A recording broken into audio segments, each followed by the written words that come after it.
Bismillahirrahmanirrahim. Assalamualaikum warahmatullahi wabarakatuh. Apa kabar Anda semua pada hari ini? Mudah-mudahan Anda semua dalam keadaan sehat walafiat. Amin. Pada video kali ini saya akan berbicara mengenai bagaimana cara mendapatkan tema atau topik untuk sebuah buku. Minimal ada 4 cara. Yang pertama adalah hasil dari pengalaman pribadi. Yang kedua, hasil dari pengalaman hidup orang lain. Yang ketiga, hasil dari membaca buku. Yang keempat adalah hasil dari melihat lingkungan di sekitar. Itu saja barangkali 4 yang akan saya bahas dalam video ini. Yang pertama, topik atau tema untuk sebuah buku itu bisa didapat dari pengalaman hidup. Ini suatu real. Saya menikah pada bulan Desember 1999. Sampai 2005 saya belum mendapatkan momongan. Saya ditakdirkan oleh Allah Subhanahu wa taala belum mendapatkan keturunan. Padahal saya ini termasuk suami yang rajin melakukan kewajiban sebagai suami. Tapi qadarullah Allah Subhanahu wa taala waktu itu belum memberikan juga keturunan. Upaya untuk mendapatkan keturunan dilakukan dari mulai medis, melakukan program hamil di rumah sakit, kemudian juga pengobatan alternatif, datang ke dukun beranak yang ahli pijit. Hampir di setiap kota saya berkunjung, saya melakukannya itu. Kemudian pengobatan-pengobatan yang lainnya. Kecuali satu saja waktu itu yang belum dilakukan adalah program bayi tabung. Nah, setelah 5 tahun itu, saya merenung, saya berpikir, kenapa ini terjadi? Apa hikmah di balik semua ini? Kemudian saya berpikir, wah, alangkah indahnya kalau seandainya pengalaman pribadi ini saya tulis dalam sebuah buku. Inilah ide awal lahirnya sebuah buku. Jadi dari pengalaman hidup itu, saya menentukan topik. Topiknya adalah anak. Karena saya sedang merindukan seorang anak. Lalu dalam perkembangannya, setelah melihat beberapa materi dan referensi, saya mendapatkan firman Allah Subhanahu wa taala yang berbunyi, A'udzubillahi minasyaitonirrajim. Innama amwalukum wa auladukum fitnah. Wallahu indahu ajrun azim. Sungguhnya harta dan anak-anak kalian adalah ujian, adalah cobaan bagimu. Maka ayat ini menginspirasi saya untuk menambah topik yang asalnya anak ditambah dengan harta. Maka lahirlah buku agar harta dan anak menjadi berkah. Buku ini lahir karena pengalaman pribadi. Kemudian yang kedua, bagaimana cara mendapatkan topik atau bagaimana cara mendapatkan tema untuk menjadikan sebuah buku? Yang kedua adalah dari hasil dari pengalaman orang lain. Misalkan Anda mendengarkan curhatan teman Anda tentang kehidupannya, keluh kesahnya, penderitaan, semua hal. Kemudian Anda menilai, wah, ini ada titik poin yang perlu diangkat, yang bisa dijadikan topik untuk sebuah buku. Maka dari cerita teman Anda itu, Anda bisa membuat sebuah buku. Mudah bukan? Sangat mudah. Kemudian yang ketiga, cara untuk mendapatkan topik adalah dengan cara membaca buku orang lain. Saya akan memberikan contoh yang real saja tentang diri saya. Saya sangat mencintai, sangat suka dengan peri kehidupan para sahabat Nabi Muhammad SAW. Ridwanullah alaihim ajmain. Saya berulang kali membaca buku 60 karakteristik kehidupan Khalifah Rasulullah atau 60 biografi Nabi Muhammad SAW. Bukunya sudah tua sekali. Kalau dilihat dari cover bagian dalamnya, ini buku cetakan lama. Ini ditulis oleh Syekh Khalid Muhammad Khalid.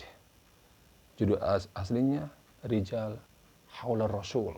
Kemudian diterjemahkan ke dalam bahasa Indonesia. Kalau ini terjemahannya mengenal pola kepemimpinan umat dari karakteristik pri kehidupan Khalifah Rasulullah. Tapi ada beberapa buku yang baru dengan penerbit yang berbeda. Itu judulnya 60 kehidupan sahabat Nabi Muhammad SAW. Yang intinya buku ini saya baca bolak-balik. Saya udah khataman beberapa kali buku itu. Sampai saya mendapati pelajaran yang sangat berharga dari buku tersebut. Bagaimana para sahabat Nabi Ridwanullah alaihi wasallam mempertahankan keimanannya. Jadi keimanan yang luar biasa pada diri sahabat Nabi Shallallahu alaihi wasallam ketika mendapatkan penyiksaan dari kaum musyrikin Makkah. Mereka begitu kuat, begitu tegar. Yang mereka kebanyakan memang dari kalangan menengah ke bawah, bahkan hamba sahaya status mereka itu. Tetapi keimanannya sangat luar biasa. Untuk lebih jelasnya Anda bisa baca buku ini. Nah, kemudian dari sikap tersebut, saya mengambil titik poin bahwa keimanan mereka sangat tangguh. Dan itu saya jadikan sebagai topik untuk buku saya. Sehingga dengan keimanan mereka yang begitu tangguh, maka lahirlah buku Quraisy Surga dengan Syahadat. Buku ini lahir terinspirasi karena saya membaca buku kisah ini, 60 sahabat Nabi Muhammad Sallallahu Alaihi Wasallam. Itu yang ketiga. Kemudian yang keempat, cara mendapatkan tema atau topik untuk sebuah buku adalah dengan melihat kehidupan sekitar kita. Anda bisa menjadikan fenomena, peristiwa yang ada di sekitar Anda sebagai topik. Makanya topik ini sangat banyak semua, tidak terbatas, sangat mudah didapatkan sebenarnya. Anda melihat banjir, bisa dijadikan topik. Anda melihat kehidupan masyarakat, sosial masyarakat, bisa dijadikan topik. Anda melihat sampah, bisa dijadikan topik. Anda melihat bagaimana pendidikan di Indonesia, bisa dijadikan topik. Dan seterusnya. Jadi topik ini sangat banyak dan sangat mudah bisa dapatkan dengan cara observasi, dengan cara melihat kehidupan bermasyarakat. Nah, kemudian kalau Anda sudah mendapatkan topik, sebenarnya permasalahan tidak hanya sampai di situ. Ada masalah lain yang tidak kalah pentingnya, adalah pertimbangan pasar. Apakah tema atau buku yang akan dijual nanti bisa dijual, bisa diterima orang banyak? Ada yang butuh apa enggak? Ada peminatnya, ada enggak? Jangan sampai buku dicetak tidak ada yang beli. Nah, ini jadi masalah, problem besar. Walaupun kadang-kadang di dalam penulisan buku, Secara idealis, topik ini sangat penting sekali. Tetapi peminatnya tidak ada. Atau ada hanya sedikit saja. Nah, ini harus menjadi bahan pertimbangan Anda. Makanya kalau Anda memberi atau mengirim sebuah naskah ke penerbit besar atau ingin menerbitkannya dengan melalui penerbit yang sudah ada yang besar, maka kalau tulisan Anda ditolak, tidak berarti tulisan Anda jelek. Bisa saja penerbit melihat buku ini bagus, tetapi pangsa pasarnya tidak ada. Ini juga keahlian yang perlu dimiliki oleh seorang penulis. Dengan demikian, maka seorang penulis di samping bisa menentukan topik, bisa memilih topik yang bagus, juga harus mempunyai insting. Insting apakah pasarnya ada? Apakah buku ini dibutuhkan? Apakah topik ini dibutuhkan? Seorang penulis harus mengetahui apa yang sedang terjadi di masyarakat. Apa yang dibutuhkan oleh masyarakat hari ini. Apa yang sedang viral hari ini. Maka dengan mengetahui itu semua, insya Allah bukunya bisa diterima atau sesuai dengan pangsa pasar, sesuai yang dibutuhkan oleh masyarakat ketika itu. Maka dengan demikian, insya Allah bukunya bisa laku. Karena kalau seandainya Anda mencetak kemudian pasarnya tidak ada, ini kan sia-sia.